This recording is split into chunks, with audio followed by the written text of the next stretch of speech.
welcome to the best, one of the best island here in Leyte, which is Calangaman Island. If not the best, but one of the best island here in Palumpon, Leyte. And I'm gonna tour you somewhere here inside the island, which is very small, but amazed kayo kasi nandito lahat ang hinahanap nyo. Ganda ng beach, ganda ng island. So ituturo ko kayo kung saan kayo pupunta dito sa ating island, Calangaman Island. And this is the sandbar. Taob siya, okay, taob siya. So makita niyo nga wala pagid siya sand nga manggawa. So later on makita niyo unsa kataas ni ang sandbar. So this time itutur ta mo sa tibuok Calangaman Island. Okay.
So galak ako karon gikan sa pinakatumoy sa Calangaman Island and going back to pinaka center sa Calangaman.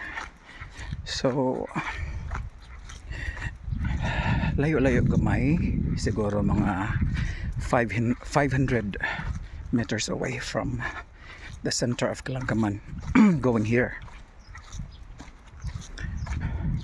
So muna ilang mga accommodation, and then there's another accommodations here which you can stay overnight.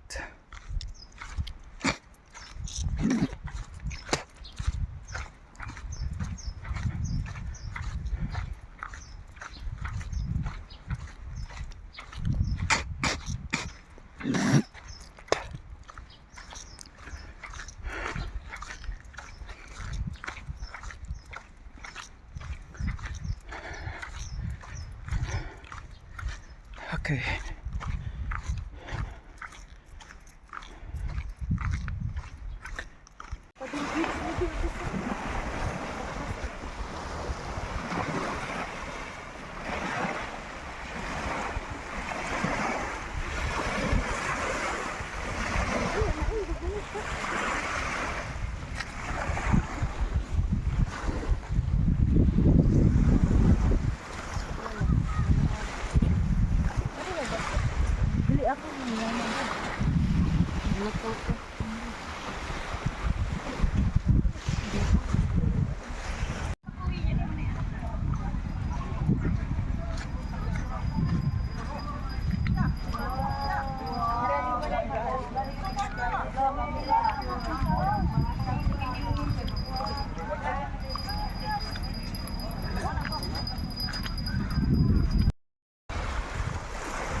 guys, ito yung isang side part side sa Kalangaman Island, which is nakikita nyo that kanina na merong sandbar doon na mahaba. Ito naman, ito yung meron din itong sandbar sa kabilang side.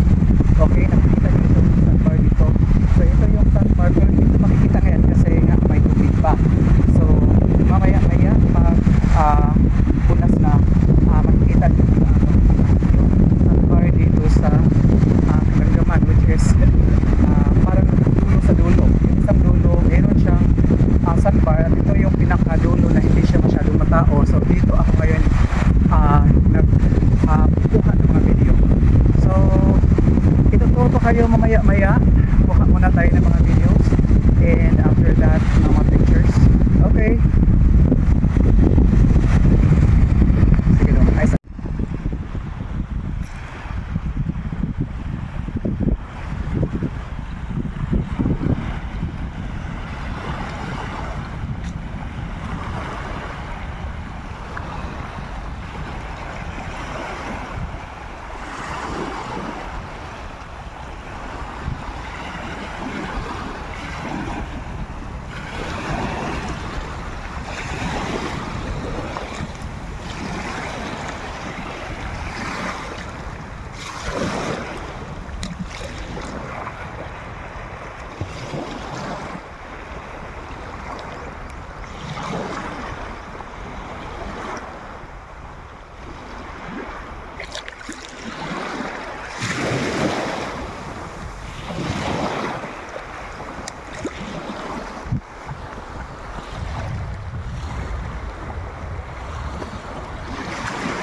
Bili ako ng yaman. Anak ko.